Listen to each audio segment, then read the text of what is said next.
खुलुमबाय बेयो बड'लेण्ड इंखं टेलिभिजन दिनै 7 जानुवारि 2023 सनिबारखालि सानसेनि बरादखौ नोंथांमोननि खाथियाव लाबोदों आं सदानन्द दैमारिया।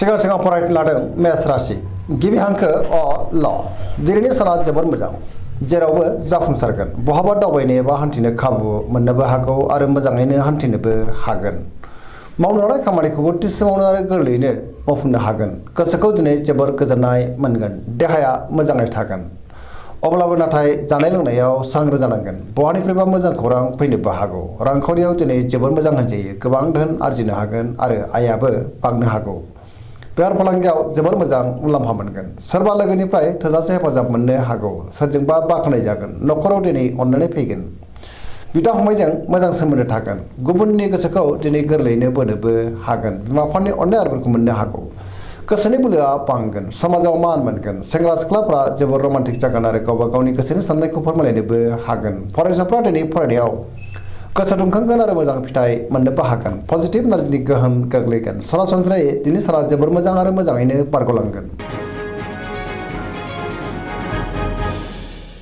वृष राशि गिबि हांखो इ उ प दिनैनि साना जोबोर मोजां गोसोखौ दिनै जोबोर गोजोननाय मोनगोन गोसोनि बोलोआ बांगोन मावनो लानाय खामानिखौ थि समावनो आरो गोरलैयैनो मावफुंनोबो हागोन माबा मोनसे मोजां खौरां फैनोबो हागौ गियानाबो बांनो हागौ समाजाव दिनै मान मोनगोन रांखावरियाव जोबोर मोजां होनजायो गोबां धोन आरजिनोबो हागोन बेफार फालांगियाव दिनै जोबोर मोजां मुलाम्फा मोनगोन आयाबो बांनो हागौ न'खराव बिसि फिसायनि गेजेराव अननानै फैगोन बिदा फंबायनिफ्राय थोजासे हेफाजाब मोननो हागौ देहाया दिनै मोजाङै थागोन अब्लाबो नाथाय जानाय लोंनायाव सांग्रां जानांगोन गुबुननिफ्राय हेफाजाब मोनगोन जायखि खामानि मावा मानो मोनफ्रोमबो खामानिखौनो दिनै गोरलैयैनो मावफुंलांनो हागोन सोरबा लोगोनिफ्राय हेफाजाब मोनगोन आरो अनसायनाय मोननो हागौ गोसोनि साननायफ्रा दिनै मोगथाङाव जाफुंगोन पजिटिभ एनार्जिनि गोहोम गोग्लैनोबो हागौ। मिथुन राशि गिबि हांखो क स दिनैनि साना बारा मोजां नङा गोसोआव गोनो गोथो साननाय फैगोन मानिबा जाहोनाव जिंगायाबो बांनो हागौ नेगेटिभ एनार्जिनि गोहोमबो गोग्लैनो हागौ मोनफ्रोमबो बिथिङाव गोनो गोथो जागोन गियाननि आंखाल जानोबो हागौ गोसोखौ दिनै जोबोर गुलाय गुजाय मोनगोन लाइमोनफ्रा जोबोर आला खालाबो जानो हागौ देहाया मोजाङै थागोन रांखावरियाव दिनै बारा मोजां नङा गोबां खहा जानांनोबो हागौ बेफार फालांगियाव बारा मोजां नङा होनजायो सोरजोंबा थगायजानोबो हागौ न'खराव अनलायनाय फैगोन समाजावबो मान मोननो हागोन अब्लाबो नाथाय गोसोनि बोलोआ लोरबां जागोन मावनो लानाय खामानिखौ थि समावनो मावफुंनो हागोन सोरजोंबा रायखोमा जानोबो हागौ गुबुनजों मोजां सोमोन्दो लाखिनो रोंनाय नङा नेगेटिभ एनार्जिनि गोहोम गोग्लैनो हागौ सांग्रां जानाया गाहाम।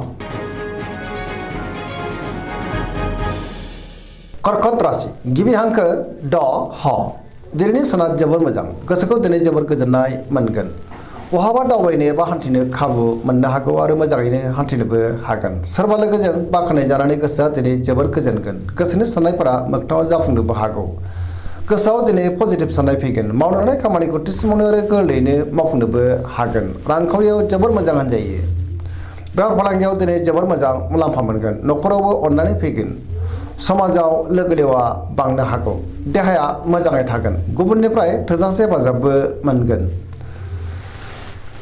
बहाबा थाङोब्ला दिनै जोबोर मोजां गुबुननि थाखाय गोबां मोजां खामानि मावनानै होनोबो हागोन फरायसाफ्रा दिनै फरायनायाव गोसो दुंखांगोन आरो मोजां फिथाइ मोनगोन गुबुनजों मोजां सोमोन्दो लाखिनोबो रोंगोन पजिटिभ एनार्जिनि गोहोम गोग्लैनो हागौ।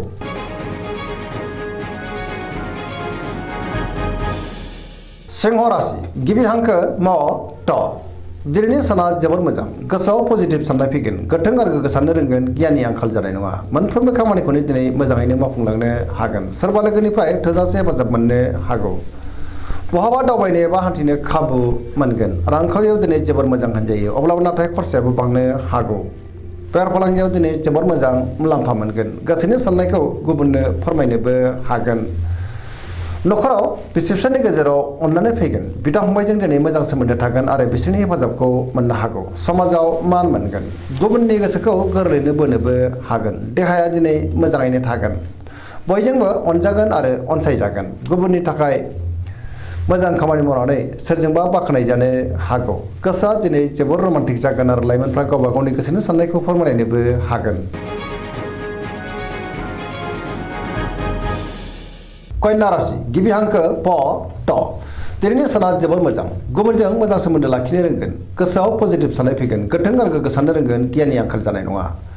रांखावरियाव दिनै जोबोर मोजां अब्लाबो नाथाय खरसायाबो बांनो हागौ बेफार फालांगियाव दिनै जोबोर मोजां मुलाम्फा मोनगोन देहायाबो दिनै मोजाङैनो थागोन। गोबां मुंदांखा सुबुंजों दिनै लोगो मोनज्लायगोन सोरजोंबा बाख्नाय जागोन न'खराव अनलायनाय फैगोन गोबां खामानियाव दिनै मुखुब थागोन गोसोखौ जोबोर गोजोननाय मोनगोन पजिटिभ एनार्जिनि गोहोम गोग्लैनो हागौ लाइमोनफोरा दिनै जोबोर रमान्टिक जागोन आरो गावबा गावनि गोसोनि साननायखौ फोरमायलायनोबो हागोन सरासनस्रायै दिनै साना जोबोर मोजां आरो मोजाङैनो बारग'लांगोन।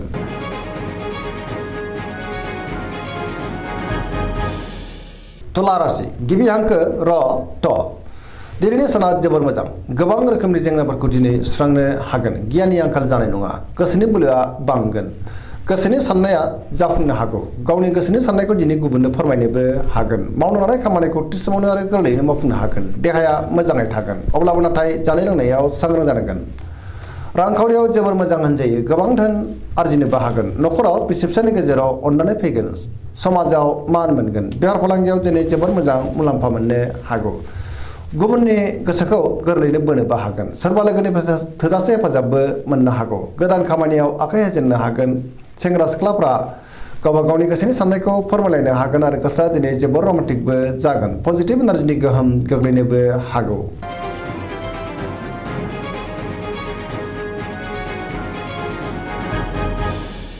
वृश्चिक राशि गिबि हांखो न स दिनैनि साना जोबोर मोजां बयजोंबो गोरोबनो रोंगोन गुबुननि गोसोखौ गोरलैयैनो बोनोबो हागोन पजिटिभ एनार्जिनि गोहोम गोग्लैनो हागौ समाजाव गोबां मान मोनगोन गोसोआव गोथों आरो गोग्गो साननाय फैगोन गियाननि आंखाल जानाय नङा मावनो लानाय खामानिखौ थि समावनो आरो गोरलैयैनो मावफुंनोबो हागोन गुबुननिफ्राय थोजासे हेफाजाब मोननो हागौ गोसोनि साननायफ्रा दिनै मोगथाङाव जाफुंगोन गोसोनि बोलोआबो बांगोन न'खराव बिसि फिसायनि गेजेराव अननानै फैगोन बिदा फंबायजों मोजां सोमोन्दो थागोन बिमा बिफानि अननाय आरोफोरखौ मोननो हागौ रांखावरियाव दिनै जोबोर मोजां होनजायो अब्लाबो नाथाय खरसायाबो बांगोन बेफार फालांगियाव दिनै जोबोर मोजां मुलाम्फा मोनगोन देहाया मोजाङै थागोन गुबुननिफ्राय थोजासे हेफाजाबबो मोननो हागौ फरायसाफ्रा दिनै फरायनायाव गोसो दुंखांगोन आरो मोजां फिथाइ मोनगोन लाइमोनफ्रा जोबोर रमान्टिक जागोन आरो गावबा गावनि गोसोनि साननायखौ फोरमायलायनोबो हागोन।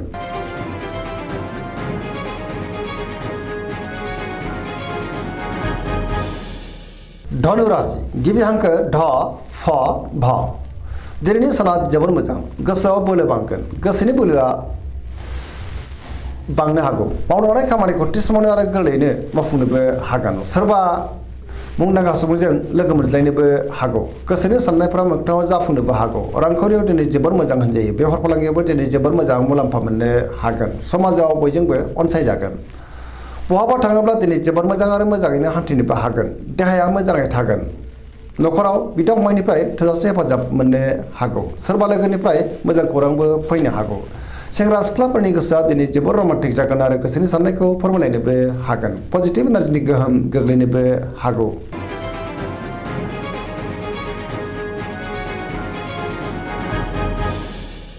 मकर राशि गिबि हांखो ख ज दिनैनि साना मोजां आरो गाज्रिनि गेजेरजों बाबेनलांगोन गोसोखौ दिनै जोबोर गोनो गोथो मोनगोन गोजोननि आंखाल जानोबो हागौ गोसोनि साननायफ्रा नेगेटिभ जागोन मावनो लानाय खामानिखौ मावफुंनो गोब्राब जानो हागौ रांखावरियाव मोजां अब्लाबो नाथाय खरसायाबो बांगोन बेफार फालांगियाव दिनै मोजां मुलाम्फा मोननो हागोन गुबुनजों मोजां सोमोन्दो लाखिनोबो रोंगोन गोदान खामानियाव नाथाय आखाइ होजेननो हानाय नङा न'खराव अनलायनाय फैगोन बिदा फंबायनिफ्राय हेफाजाबखौ मोनगोन सेंग्रा सिख्लाफ्रा गावबा गावनि गोसोनि साननायखौ फोरमायलायनो हागोन अब्लाबो नाथाय नेगेटिभ एनार्जिनि गोहोम गोग्लैनोबो हागौ गोसोआ दिनै जोबोर आला खालाबो जानो हागौ सांग्रां जानाया गाहाम।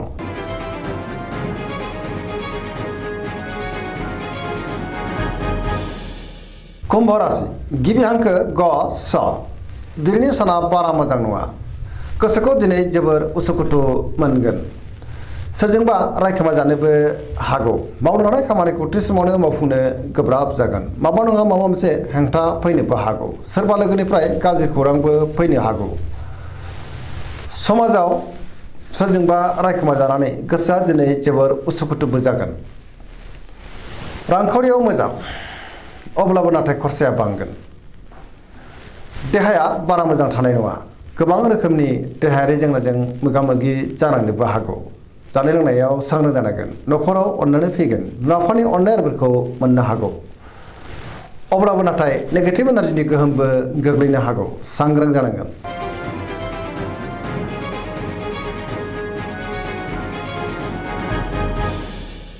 मीन राशि गिबि हांखो ड स दिनैनि साना जोबोर मोजां। गोसोखौ दिनै जोबोर गोजोननाय मोनगोन। सोरजोंबा बाख्नाय जानानै गोसोआ दिनै जोबोर खुसि जागोन। गोसोआव पजिटिभ साननायबो फैगोन। गोसोनि बोलोआ बांगोन। गावनि गोसोनि साननायखौ गुबुननो फोरमायनोबो हागोन। देहाया दिनै मोजाङै थागोन। अब्लाबो नाथाय जानाय लोंनायाव सांग्रां जानांगोन। रांखावरियाव जोबोर मोजां होनजायो। बेफार फालांगियावबो दिनै जोबोर मोजां मुलाम्फा मोनगोन। गुबुननि थाखाय गोबां मोजां खामानि मावनानै होनोबो हागोन। सोरजोंबा बाख्नाय जागोन। लाइमोनफोरनि गोसोआ दिनै जोबोर रमान्टिक जागोन आरो गावबा गावनि गोसोनि साननायखौ फोरमायलायनोबो हागोन। फरायसाफ्रा दिनै फरायनायाव गोसो दुंखांगोन। पजिटिभ साननो रोंगोन आरो पजिटिभ एनार्जिनि गोहोमबो गोग्लैनो हागौ। सरासनस्रायै दिनै साना जोबोर मोजां आरो मोजाङैनो बारग'लांगोन। दिनैनि राशि फरायनाया एसेनोसै। जोबनायाव बेखौनो खावलायो जाहाथे नोंथांमोना सानफ्रामबो जोंनि बे बड'लेण्ड इंखं टेलिभिजनखौ नायबाय थायो आरो साबस्क्राइब खालामो, लोगोसे लाइक खालामो आरो शेयार खालामो। एसेनोसै, गोजोन्थों।